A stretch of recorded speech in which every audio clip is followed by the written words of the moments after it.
Hey everybody, the Baron here. We're going to talk about the Codex Galactica Grimdark edition. So, what is the Codex Galactica? Well, it was a whole group of pre-made characters that we had introduced in the original Galactic Heroes that was expanded in Galactic Heroes Second Edition.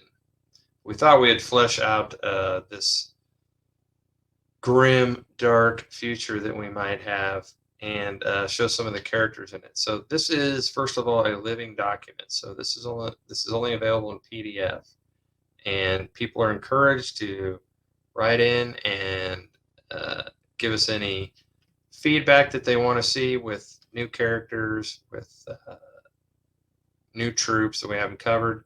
For instance, we had people that had wanted us to add underhive gangs and space dwarfs, so we ended up doing that and putting it out. So each time we add to this, it's going to be added to the PDF, and you'll get a heads up so you can re-download the latest and greatest. So I'm really proud of this one because it was mostly written by my son, who spent a lot of time putting it together. I did the artwork for it. So here we are. We're starting off, of course, with the Imperial Marines, some big bad boys in their armor. So each entry has, you can mix and match these to fit however you want. We have leaders in here. We have specialists. If you're familiar with Galactic Heroes and how teams are built or how crews are built, this will show you the basics of each one of them. So we've got try to get these on one page, and then the next page is basically their weapons and some of their vehicles that they have. Since vehicles, we don't at the scale that Galactic Heroes is, we don't want to make the vehicles the main focus, so we didn't put all the myriad different vehicles that are available to the Space Marines. Imperial Marines. But these, of course, can be lifted over and brought into bigger battles easily. Then we've got just the run-of-the-mill grunts, the Imperial Army, and all their various forms, including some of the big guys, the ogres, the halflings. We have a little dwarf specialist in here. And then, of course, their weapons, their vehicles. Of course, they have a lot more vehicles than the Marines. The Battle Sisters, in their contributions to the Empire. Try to make all the artwork look like an old tapestry type, using that sort of drawing style. We have the Mech Men of Mars, the Inquisition, or hunters, and then, of course, they're all the enemies of mankind. The orcs, space orcs, the Elderen, space elves.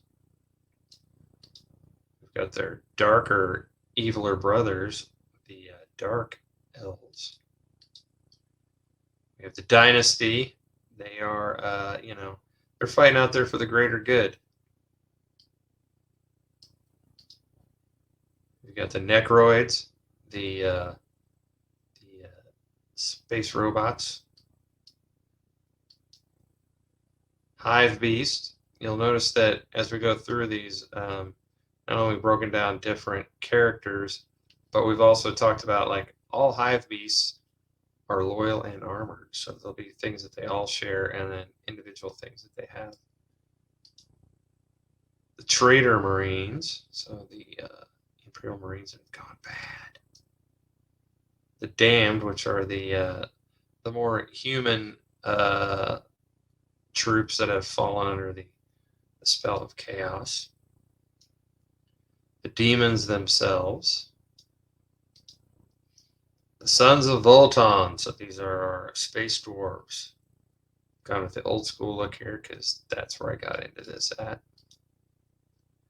And then we kind of break down some of the traits that we've added for this that aren't anywhere else, that are specific to this galaxy. Mutations. psionics, psionic disciplines. So there are different kinds of powers. So this is a great one. Even if you didn't want to use this background, you could bring it into your Galactic Heroes universe that you're building. Lots of those. And then each faction has specific ones. So for instance, the Necroids have the Cryptek Cloak that allows the user to move swiftly across the battlefield to reinforce constructs whenever needed. Things like that. And of course, the large mega cities within the Imperial Core have these undercity gangs, and each one of them, of course, has their own faction-specific things that they do, and each house has their own specific powers that they share.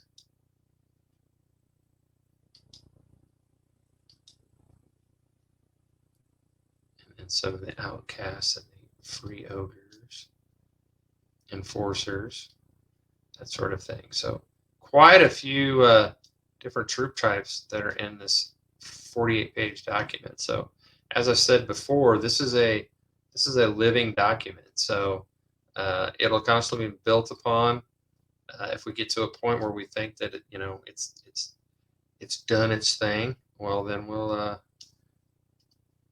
do a print of this, or if people feel like they really need a printed version of this. But this is, of course, at www.wiley-games.com. Come over to our store and pick it up. Till next time, we'll do another flip through here real soon.